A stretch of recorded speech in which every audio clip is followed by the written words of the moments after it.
Okay, More Money Monday, August 12th. I'll share that thing with you again. This is downloadable off the DRE website. car.org is where I got this from. Top questions. So they gave a breakdown of the forms that were released for you. And I'm gonna just modify what I see so I don't distract myself. Okay, so because I went in and I did this on an Adobe platform so I could add comments. George Christoph and I went through each of these by line and just put in comments of where this is probably gonna go in IntelliAgent so you have an idea of what's gonna be required coming up.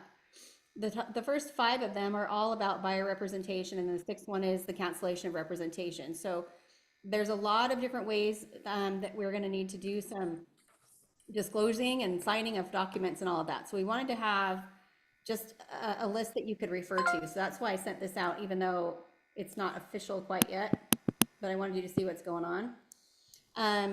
The broker involved property has to do with when you have a listing and somebody came through and showed it, but they didn't write. And then if your listing expires, you still want to get paid on those if they write an offer with a subsequent agent. So there's that. Most of them are pretty easy to figure out, but here's what I wanted you to see. There's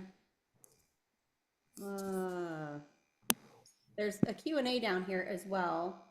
Some of the forms that are gone are the cooperating broker compensation agreement and the anticipated broker compensation disclosure. And if you've read some of the documents from CAR, within the purchase agreement, I think it's section G, 3G1 is the line item for seller concessions. You can write in the commission there, and it says other, so you can put in there as buyer broker compensation, or if they counter that out and you want to have a separate agreement, you can use the SPBB, which is the seller's going to pay the buyer's broker directly. So it's not part of the purchase price. So I think we're still working out how that's going to look in IntelliAgent, but there are 2 ways to notate that when you have a transaction. So where it says in IntelliAgent, the broker compensation agreement, that's going to be the SPBB, because that at least spells it out for compliance and they know where to find it. Since the CBC is gone and this other one is also gone. That's what we're working on right now, but that's what I want you to use. I've had the situation where somebody said, well, we don't have an SPBB. Okay, we'll go into the MLS, and that's why I was saying this is going to be critical, because the other place you can find the buyer broker commission that's offered on the cooperating broker side is on the MLS up until today. So we need to have something in writing, and that's how we're going to address that. The NAR settlement, they talk about how to make offers of compensation, and then the document I sent out today talks about that too. So I think I pulled that from here. All right, so there's that document. You can go in and look at that. And then the other one I wanted to share is going to be in the NAR form. Let me pull it up. The NAR implementation. Let's see. Okay, I don't think you can see this yet. Hey, Krista. You see my screen? Yeah. You want to put the link where we can get these forms? Yeah, they are, well, they're in Fathom under resources, under Fathom and IntelliAgent. Go to Fathom resources, they're in there. And they're also on the CAR website. Yeah, that's what I was saying. You can go on to car.org. There's my form. Share, nope. It's like I don't know where to find it. Okay. Okay. So this is the one that came out last week from NAR about the MLS changes. So offers of compensation will continue to be an option consumers can pursue off of the MLS through negotiation and consultation with the real estate professional, right? So you're just going to need to make sure that it doesn't show up anywhere on your marketing, because it can't be there, and it's not going to be in MLS. So just treat it as part of the negotiation. They also had this, which I thought was interesting. Do you see where it says, we want to make you aware of several recent updates to facts.realtor? This seems to be a document that is evolving. So if you printed this out a little bit ago, Go over to facts.realtor to see the settlement information, just so that you have the most up-to-date information. There's questions about procuring cause in there, offers of compensation and ethics violations and that type of thing. So probably want to add that to your go and do, take a look at thing. So that's called facts.realtor, and I don't know if I can. Yeah, I didn't think so. Let's try it. It may work. Oh, doesn't look like it's gonna load. Okay. All right, so I just want you to know where the resources are. I don't want to read you the documents. That's not helpful, I feel like. But I want you to know where to find the information. So if you went through the 2 car classes, I think you're well armed. And then reading through whatever your MLS is giving you will be good. I've seen that the penalties, the fees that they give if you're in violation are pretty strict. So yeah, question? I have a question. What is Fathom's take on either using the BRBC or the PSRA, which is the Property Showing and Representation Agreement? Because I'm understanding that we could use either or. Is that right? My understanding was there's one, and it's probably the PSRA, that gives you a list of a few properties. Yeah. I think it's up to 3 or 9, I forget which. 3. Uh-huh. Yeah, the open house sign-in is 9 lines. Right. Limitations and things. Okay, so it's for the PSRA is if you're like at an open house and you don't really have full agency, but you're going to show them some properties. This gets you in the door. This shows that you have some agency. It's limited, but you have some agency, and that's really what they're requiring. And then if you're going to move forward with them, then they need to do the full buyer representation agreement. I think too, you probably need to have a conversation with the buyers out the gate of compensation, because it's going to come up, and it's better to talk to them about how you work before you even show them anything, in my opinion. Okay. Does Got anybody it. else want to share kind of their process for that? Joseph probably has a comment or two. Hi, it's Lydia. I think they said that we could also add on a sheet of paper more than the 3 that we've shown at the open house. So you could always add them, more than the 3, because I Yeah. know that your client's going to see more than 3 houses. Yeah, most likely, right? It just depends on how much time you want to invest before you guys decide that you're going to be working together permanently, I guess. Right. But And it's a good also way. in regards to that, I think they said that you could shorten that time instead of making it like 30 days. Just don't keep them hanging for too long, because they're going to be scared about this contract they're signing. So just tell them it's only going to be like a week or a short time. Just limit the days of Yeah, the contract. yeah, and I know that a lot of agents will tell them, I have an instant cancellation policy, right? If you feel like we're not a good fit, I'm not going to hold you to a contract, because I think that is one area that I don't love about the new paperwork, is that the buyer exclusive agency is like 30 days, or limited to 30 days or something. Right. You don't want to hold them for Faster. 30 days. They're You're going not to gonna hold freak the out. buyer. No, no one will sign it. They'll be like, well, if I don't want to work with you, I want to stop working with you right now. They're not going to wait 30 days.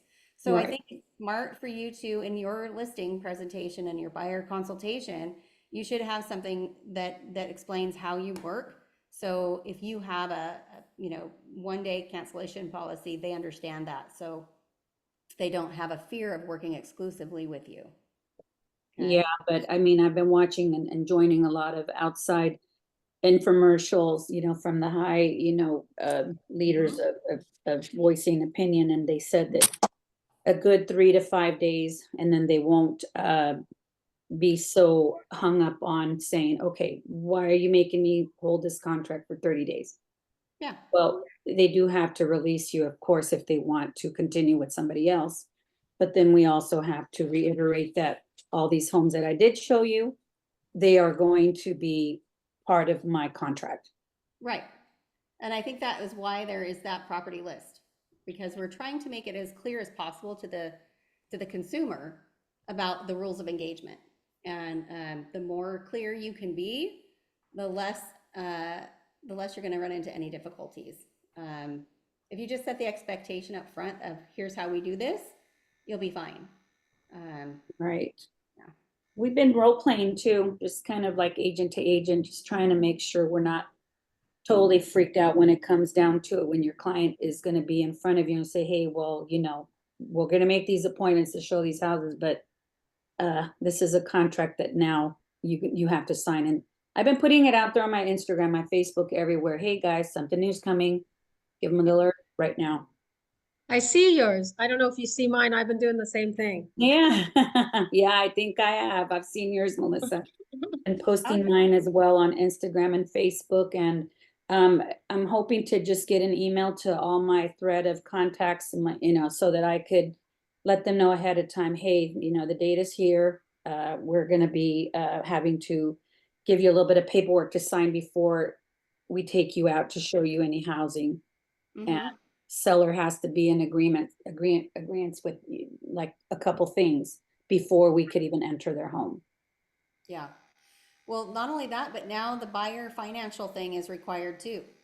So that's something else Right. to keep in mind. And they have to come to a term as to if the seller doesn't want to pay, you're gonna have to pay my services. Right. But so that they don't walk away from you, we gotta let them know that I'm gonna try to negotiate. This is all negotiable. It's gotta be that word that we have to implement in there day by day by day by day. Everything's negotiable. Yeah, everything is negotiable. It always has been, but we've been a little bit lazy, honestly, as an industry in explaining to consumers how this works. So their expectation is that they don't see that commission getting paid. They just feel like it gets paid magically. Right. So now we have to be a little more conscious of explaining that, you know what, this is law now, and every agent is going to say this to you. If you put it in those terms, they're not going to be like, wow, you're just a jerk because you're making me sign this or that.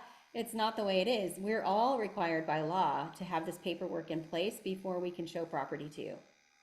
So Right, but it's that's changed just- all of our momentums. Yeah. We're now not at that little happy face. Hey, we're going out there to show you. It's now business. We have to talk business. Well, yeah, and I think that you can do it in a positive light. Like, this protects you, it protects me. Everybody knows what's happening. We are trying to make it more consumer friendly by explaining some things up front that maybe you weren't explained to last time you went out looking, or last time you purchased a home. Maybe this was not explained to you. So I'm going to make sure as a professional to dial you in, make sure you know what's coming, Right.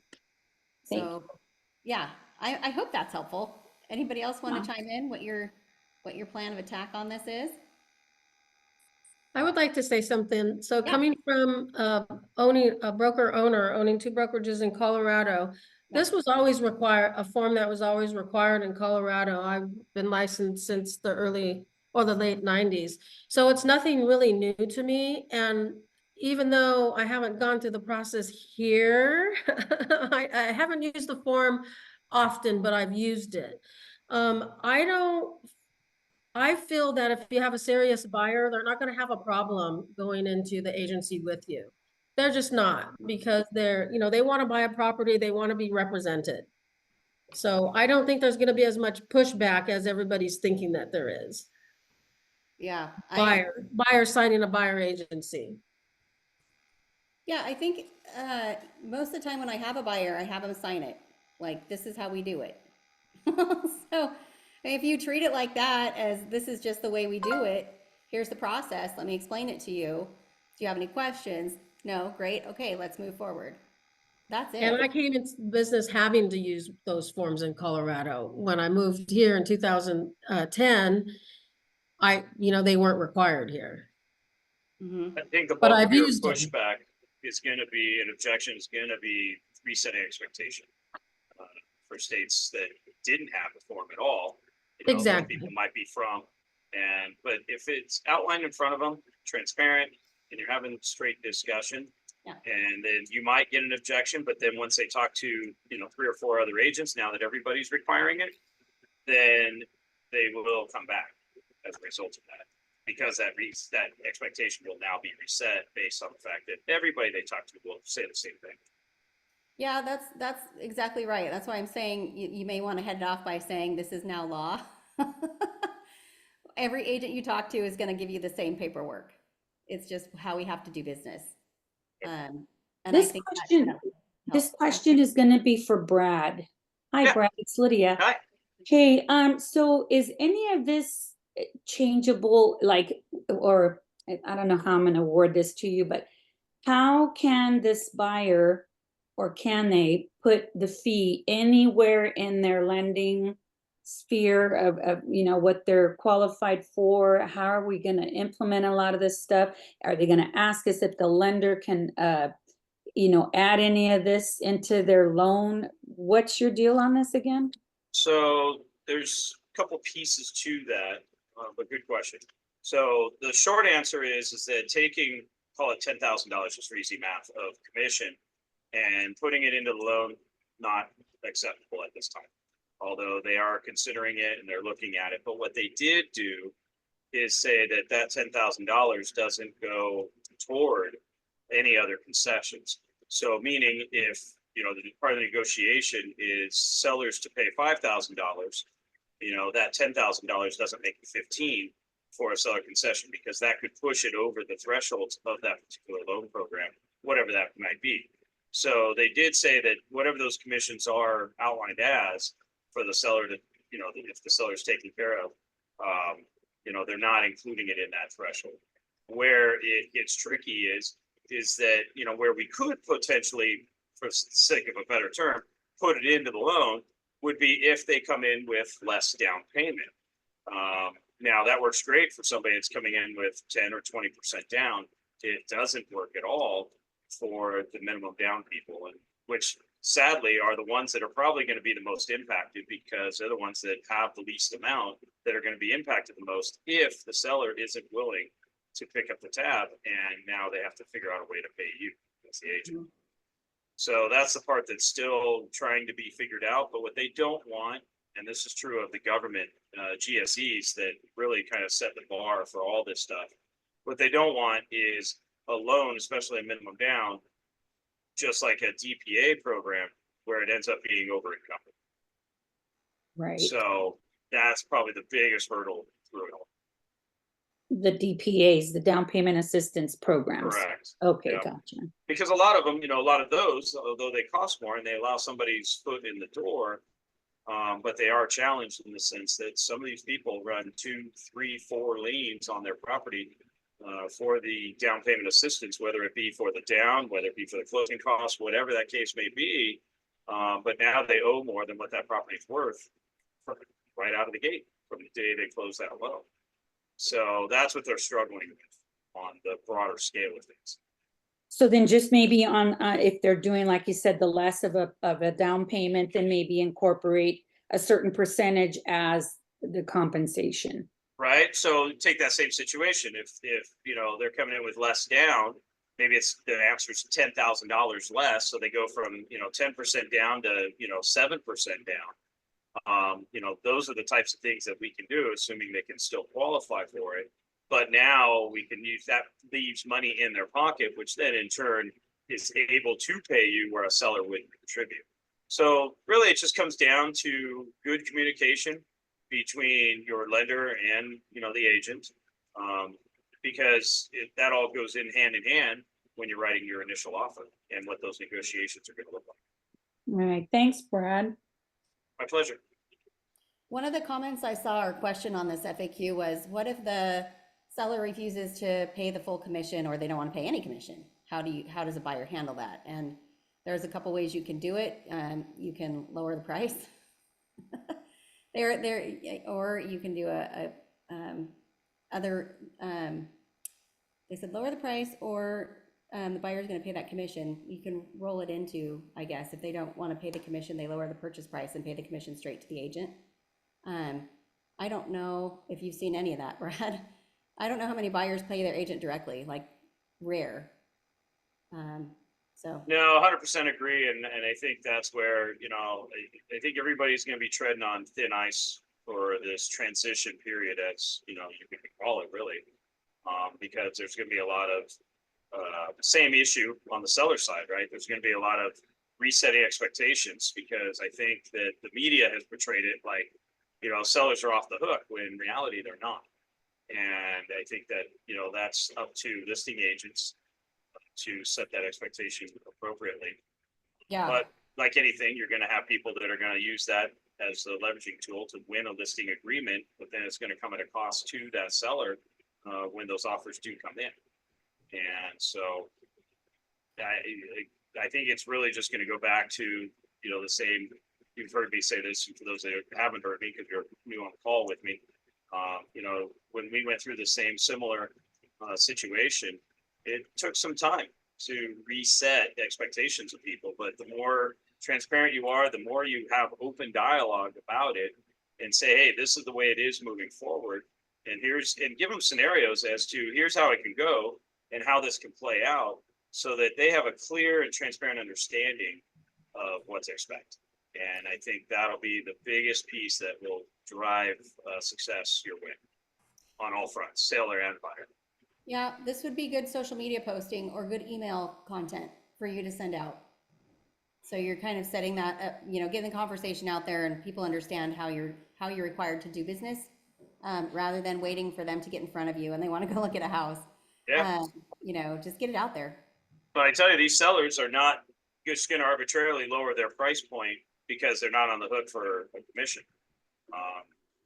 And so that's where, having those clear conversations will help everybody understand what's at stake and how this is all going to. Well, I believe that a lot of them are now talking, and we're talking on the buyer's side, and they're offering flat fee. A lot of them are saying, okay, well, I'm just going to put myself out there and say, okay, I'm just going to offer a flat fee for my commission, take it or leave it, or me and my buyer will go. And in all honesty, there's nothing wrong with that. But for a lot of people that haven't taken the time to put together a value proposition and be able to understand your worth and what Right. that hourly wage, I mean, I guarantee you, and it might be some on this call, very few people have actually ever calculated what your hourly wage is. And what I mean by that is, really sitting down and figuring out what an average commission is for yourself, and then breaking that down into an hourly wage. Because by doing that, then you're able to put together that value prop. And for anybody that's going to continue charging percentage base on the home, without discounting your service, you're going to have to do those things, because otherwise you're just not going to be able to provide that good, well-explained service to people, what they're getting, what they're paying for. Yeah. And the only thing I would caution about a flat fee is if you advertise a flat fee, you're going to hit a certain demographic that will pay it and some demographic that won't. Which is why. And if you go changing it, then you're setting yourself up for potential discrimination. Yeah. So that's a tricky one. Yeah. I mean, there was Help You Sell a long time ago, right? You could sell your house for what, $19.95 or whatever it was. Yeah. I don't know how much it was, but it was a flat fee. And some people were like, great, I have this $1 million home. And other people are like, I have a condo. So yeah. Well, what was the other one that came out like gangbusters out of Australia? Purple Door or whatever it was. Open Door? No, not Open Door. Yeah, I know what you're talking about. But similar. But they hit really hard in LA. They were trying to tackle the multi-million-dollar listings for a very small minimal fee, but it didn't. Well, Open Door is gone. Red Door is gone. A lot of those places are gone now. So. yeah. Oh yeah, a lot of them are, because of that. There is a certain level of service and marketing that comes into play, and people figured out the hard way that either their property didn't sell or they didn't get negotiated properly and they didn't get top dollar accordingly. And so, but that's because there is a value prop in there somewhere. Yeah. So this is all gonna go just for us educating our seller. We just gotta tell Mr. Seller, hey, your house is gonna sit on the market if we don't, give out something. And you have to be willing. No. Mark this. Time out. Time. Yeah. I'm calling time on that comment because that's the whole NAR lawsuit right there is if your house doesn't sell because you didn't pay out X percentage or whatever it was, right? So what you need to tell the seller is, we highly recommend you do say that you're willing to look at offers of concessions. right? You can offer a concession and that it may include commission. But you can't say, your house won't sell or you won't get as many buyers if you don't offer X, right? That's where we're gonna get sued. So be really careful about how you structure that part of the presentation. The broker compensation advisory is part of that. And then the MLSA, the multiple listing service addendum or acknowledgement, or I think it's an addendum, is how you can actually line item, hey, this is Mr. Seller, this is what you're saying we can offer. And it's up to you what you want to offer. But we have to be really careful about saying if you don't get up to this point, your house won't sell or you won't get enough traffic. Even though in practice, like we know there needs to be something, but the way we say it, you have to be very careful. Right. No, I that's a great feel, point. yeah, I feel right now the verbiage is in the forms that they have put out for us to use. So start using the verbiage in the forms. That's what you need to start using, and it covers all of this. Mhm. Yeah. And, I would also say, to add to all of that, for some people, where their sales skills and their value prop isn't the strongest, invest in yourself. Look at programs to go through that. There's a ton of them out there. But, you're going to have to hone up on those skill set because you're going to lose some transactions accordingly. And it's really just going to come from, whenever you have changes in industries like this, and where there's levels of expectations that need to be reset, you're always going to have people that are going to continue telling people what they want to hear and not what they need to hear.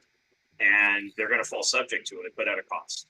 And you have to be ready and willing to learn when to move on from those and not get so caught up that you're going to fight and get strung out on that one transaction that's going to keep you from the other ones.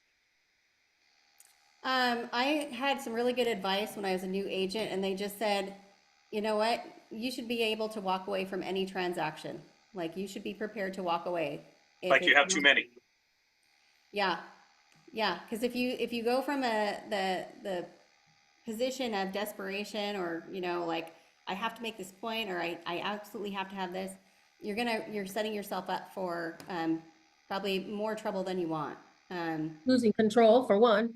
Yeah, That is 100% because you're Right? hanging Losing on control, I at mean, all cost. yeah, yeah. So be willing to walk away. Don't be desperate on your fees or however you want to structure that. It's, as again, in our industry, this is all, it's your business. You decide what you need to be paid and you have to explain why you should be paid that much. What is your value? Then you need to make sure, right? Like these are the things that I'm going to do for you before we get started, when we're working, after we close. These are all the services that I'm going to provide.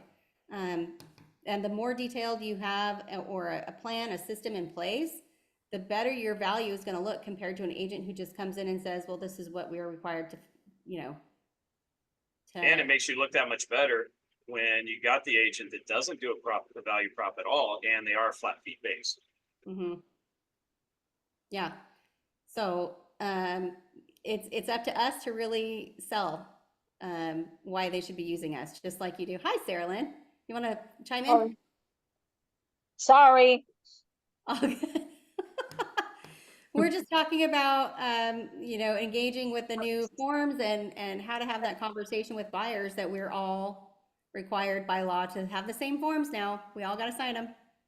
Nobody's special. Just set that expectation up. This is part of what we do.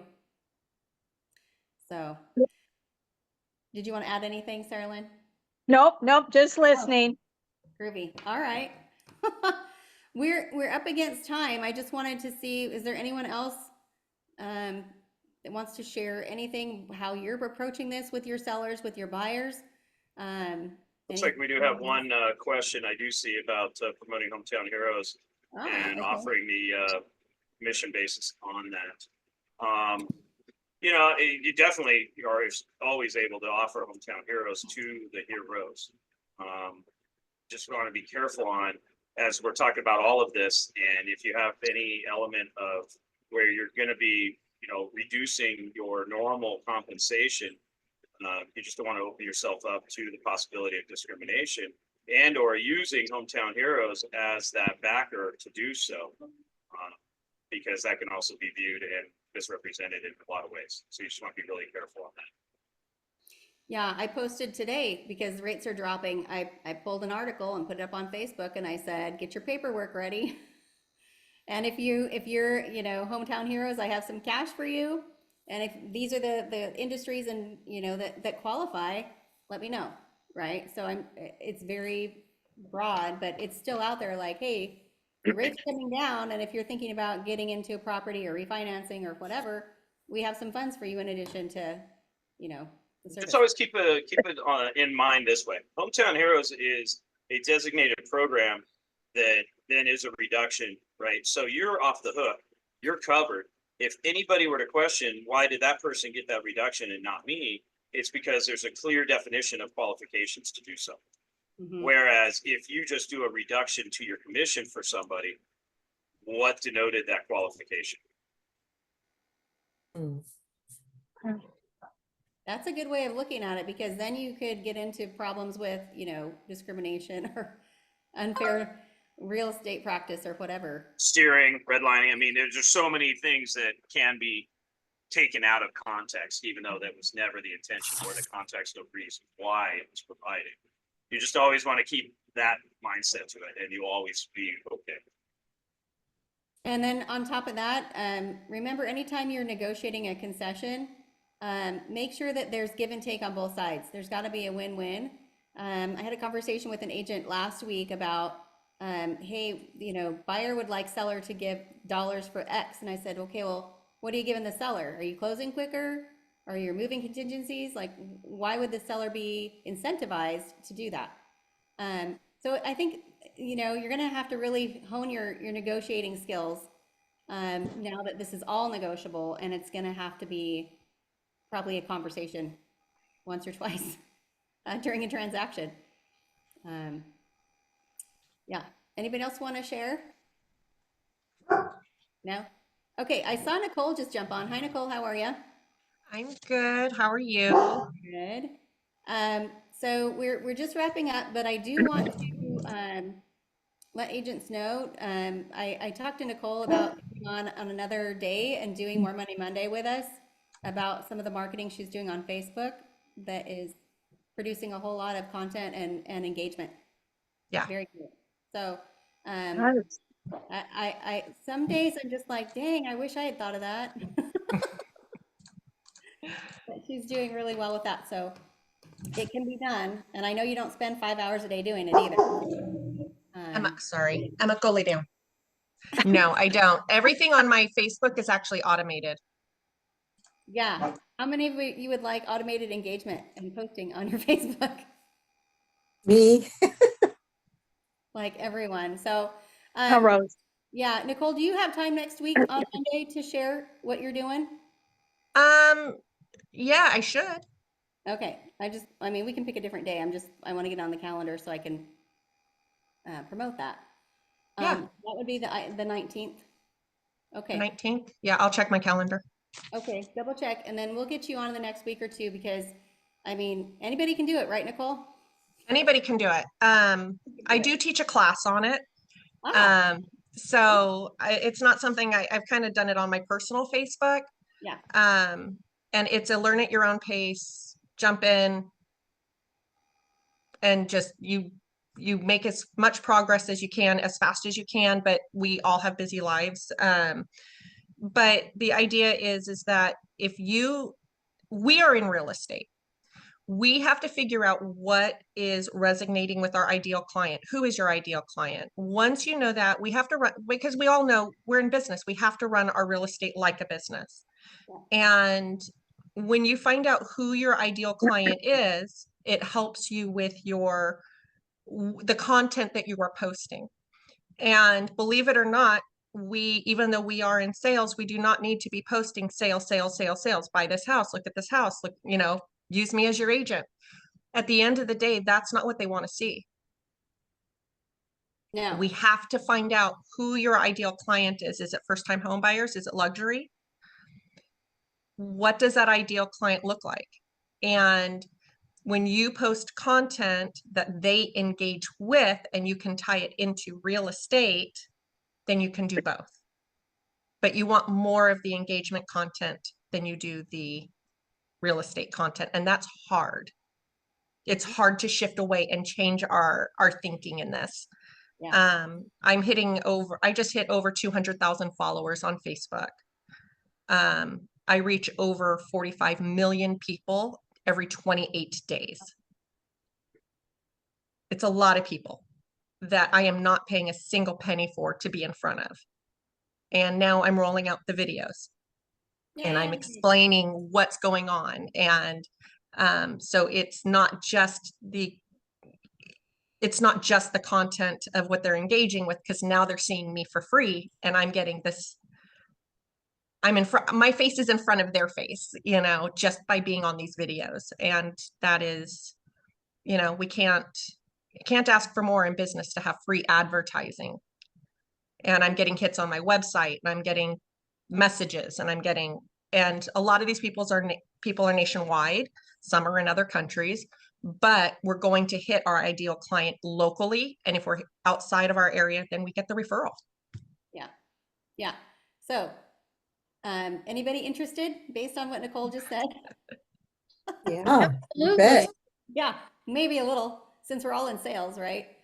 Okay, so Nicole, if we can do the 19th, that'd be great. If not, we'll pick another, maybe the next week. But I'm super interested, and if you want to email me the link to your class, I'm super interested in that too. As long as it's not like a 10-day course, I'm good. It's literally 6 classes. It's 6 lessons. Learn at your own pace. There's a Facebook group that you guys jump in, you ask all your questions and jump in, and you help each other. I jump in, I will pick somebody and I will do a page audit and we will look through and see what kind of tweaks we can make. Because at the end of the day, it's about making the Facebook algorithm work for you. Mm-hmm. Yep. Oh, that's me. Okay. All right, we're gonna leave it there. It's 12:45. I know we ran long, but I feel like there was some nuggets here and there that might be worth resharing. So I will save this, send it out. Let me stop recording. There we go.